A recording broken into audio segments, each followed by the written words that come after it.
क्या शेख हसीना को बांग्लादेश के हवाले करेगा भारत? आईसीटी से फांसी की सजा मिलने के बाद क्या होगा? नमस्कार, न्यूज़ 18 का डिजिटल प्लेटफॉर्म देख रहे हैं आप और मैं हूं आपके साथ ऋतु सिंह। बांग्लादेश के इंटरनेशनल क्राइम ट्रिब्यूनल यानी कि आईसीटी की तरफ से वहां के पूर्व प्रधानमंत्री शेख हसीना को मानवाधिकार के खिलाफ अपराध का दोषी ठहराते हुए फांसी की सजा सुनाए जाने के बाद भारत के सामने एक नई चुनौती खड़ी हो गई है। सवाल अब ये उठ रहे हैं कि क्या अब अंतर्राष्ट्रीय संधि की वजह से भारत के लिए उन्हें प्रत्यर्पित करना जरूरी हो जाएगा या फिर भारत ऐसा करने के लिए बाध्य नहीं है। अवामी लीग की मुखिया पिछले साल 5 अगस्त से बांग्लादेश में छात्रों के हिंसक विद्रोह के बाद से भारत में शरण ली हुई हैं।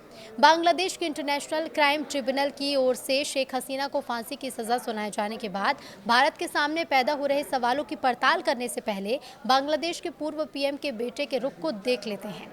हसीना के बेटे और एडवाइजर सजीब वाजिद ने इसी तरह के फैसले की आशंका के आधार पर रॉयटर्स से पहले ही कहा था कि वो मेरी मां का क्या कर सकते हैं, मेरी मां भारत में सुरक्षित है, भारत उन्हें पूरी सुरक्षा दे रहा है जैसे एक राष्ट्र प्रमुख को दी जाती है। बहरहाल ये एक बेटे की उम्मीदें हैं, लेकिन इतना तो तय है कि आईसीटी के फैसले के बहाने मोहम्मद यूनुस की अगुवाई वाली बांग्लादेश की अंतरिम सरकार शेख हसीना के प्रत्यर्पण के लिए दबाव बढ़ाने की पूरी कोशिश करेगी।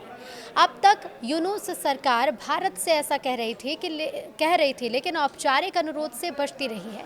कुछ रिपोर्ट्स में विश्लेषकों के हवाले से ये कहा गया है कि शायद भारत बांग्लादेश की पूर्व प्रधानमंत्री को प्रत्यर्पित ना करे। दोनों देशों के बीच 2013 में हसीना के कार्यकाल में ही एक प्रत्यर्पण संधि हुई थी, जिसमें एक प्रावधान ये भी था कि राजनीति से प्रेरित आरोप में प्रत्यर्पण का अनुरोध ठुकराया जा सकता है। लेकिन इसी संधि में हत्या, अपहरण, बम विस्फोट और आतंकवाद जैसे गंभीर अपराध को राजनीतिक रूप प्रेरित नहीं माने जाने का भी प्रावधान है। ऐसे में कुछ रिपोर्ट के मुताबिक राजनीतिक जानकारों का ये मानना है कि हत्या और नरसंहार की दोषी होने की वजह से भारत के लिए इस आधार पर उन्हें प्रत्यर्पित नहीं करना आसान नहीं है। यही नहीं, 2016 में इस संधि में एक और प्रावधान भी जोड़ा गया, जिसके अनुसार अपराध का सबूत देना अनिवार्य नहीं है। प्रत्यर्पण के लिए एक अदालत से गिरफ्तारी वारंट जारी होना भी पर्याप्त है। अब ऐसे में एक जिला अदालत से जारी गिरफ्तारी वारंट से भी भारत के लिए चुनौती बढ़ जाएगी। हालांकि कुछ विश्लेषकों की राय में संधि में इसके अलावा भी कुछ ऐसे प्रावधान हैं जिसके आधार पर भारत बांग्लादेश के प्रत्यर्पण की मांग को ठुकरा सकता है।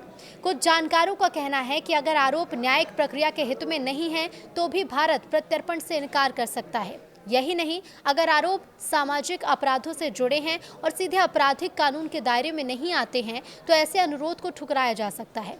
प्रत्यर्पण के बाद शेख हसीना के साथ बांग्लादेश में बुरे बर्ताव की भी आशंका है या उन्हें वहां निष्पक्ष न्याय मिल पाना मुश्किल है। प्रत्यर्पण को इन आधार पर भी मना किया जा सकता है। भारत के पास पूर्व शिक्षा मंत्री दीपू मोनी का उदाहरण है, जिन पर कोर्ट कैंपस परिसर में भी हमला हो गया था। ये भी बताया जाता है कि औद्योगिक सलाहकार सलमान एफ रहमान को कोर्ट में पेशी के दौरान अपमानित किया गया था। अब इसे लेकर आपकी क्या राय है, हमें कमेंट करके ज़रूर बताइए।